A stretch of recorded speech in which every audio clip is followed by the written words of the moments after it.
चाय के स्टॉल पर काम करने वाले एक दिहाड़ीदार मजदूर से लेकर भारत का वजीर आजम बनने तक का सफर नरेंद्र मोदी ने मुस्लिम दुश्मनी को बुनियाद बनाकर तय किया।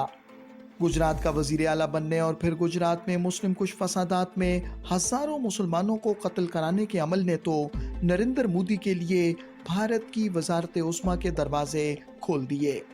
तमाम हिंदू इंतहा पसंद तंजीमों, बजरंग दल, विश्व हिंदू परिषद, शिवसेना और राष्ट्रीय सेवक संघ को नरेंद्र मोदी की शक्ल में एक ऐसा रहनुमा मिल गया जो उनके दिलों में बरसों से पलने वाली मुस्लिम दुश्मनी और मुसलमानों के वजूद को भारत से मिटा देने की देरीना ख्वाहिशात को पूरा कर रहा है।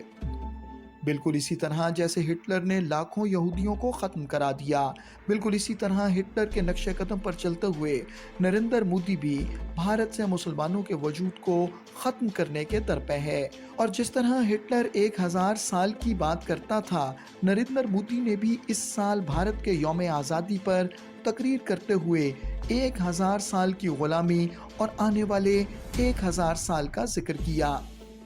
अगर आप इतिहास में देखें, 20वीं शताब्दी में देखें कि किस लीडर ने किन परिस्थितियों में 1000 साल की राइख के बारे में बात किया, तो वो शख्स था एडोल्फ हिटलर। एडोल्फ हिटलर ने जब जर्मनी पे अपना कब्जा जमाया तो उनका ये फ्रेज था 1000 ईयर राइख।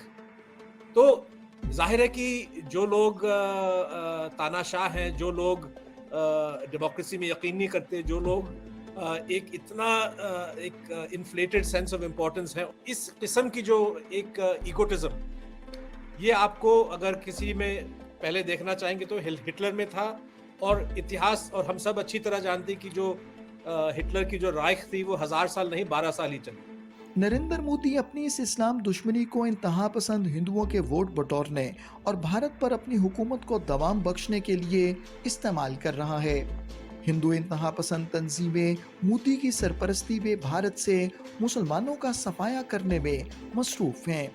यही वजह है कि पूरे भारत में नाजायज तजावुजात के नाम पर हुकूमत हिंदुस्तान मुसलमानों की बस्तियों को बुलडोजर्स के जरिए मिसमार कर रही है।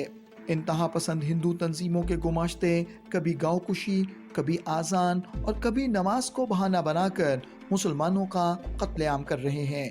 वो खुलेआम मुसलमानों को निशाना बनाने का ऐलान करते हैं, लेकिन उनके खिलाफ कोई कार्रवाई नहीं की जाती, बल्कि नरेंद्र मोदी इन इंतहा पसंद हिंदू तंजीमों की खुशनुदी हासिल करने के लिए अपनी मुस्लिम दुश्मनी का मुख्तलिफ तरीकों से इजहार करता रहता है।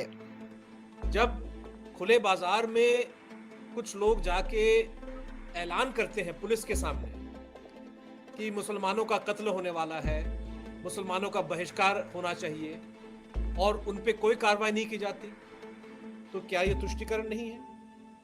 लेकिन मोदी साहब तुष्टीकरण शब्द इस्तेमाल करके इशारा मुसलमान की ओर अपना उंगली उठा रहे हैं। तो जरा खुल के दुनिया को बता दें कि उनको हिंदुस्तान के मुसलमानों से कोई प्रॉब्लम है।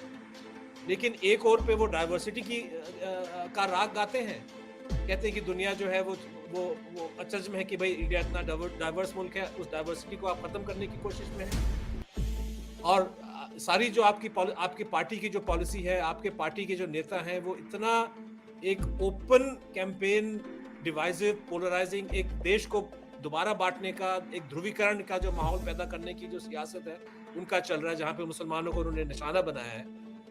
और उसी के बारे में जो है ये तुष्टीकरण लफ्ज रेफर करता है कि भाई बेसिकली और जस्टिफाइंग कि मुसलमान को जितना आप टारगेट करो ये सब जायज है, क्योंकि हम तुष्टीकरण के खिलाफ अपना सियासत चला रहे हैं और देश को यही चाहिए। आलमी बरादरी को इस बात का ख्याल रखना होगा कि जनूबी एशिया का एक बड़ा मुल्क जो कि एटमी ताकत भी है, हिंदू इंतहा पसंदों के हाथों खिलौना बनकर रह जाएगा और ना सिर्फ जनूबी एशिया बल्कि पूरी दुनिया के अमन के लिए एक बड़ा खतरा बन जाएगा।